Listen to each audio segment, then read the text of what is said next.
So stay awake, don't fall asleep, remain in pursuit of God. If God has called you to eat, no matter what obstacles or hindrances or things that give you sorrow, give you pain that you encounter along the way, if you remain sensitive to God, that God may give you the grace to navigate even the uncomfortable situations.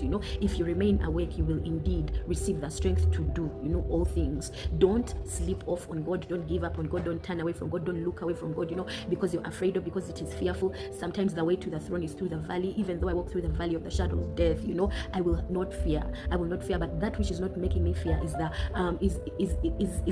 acknowledging or the awareness of the presence of God with me, and the significance of the presence of God with me. So if it takes going through the valley, if it takes going through the valley of the shadow of death for the will of God to be revealed through my life, so be it.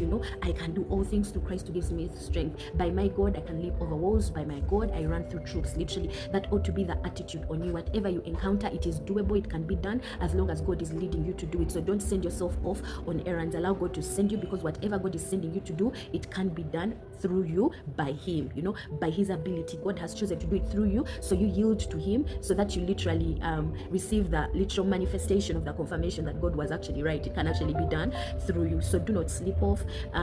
Your trauma response now should become vulnerability and dependency on God. Your trauma response should be dying to self, surrender, submission. Your trauma response should be pursuing the knowledge of God like never before, pursuing understanding of the knowledge of God like never before, submitting yourself to being mentored by people that have, are successful where God is leading you.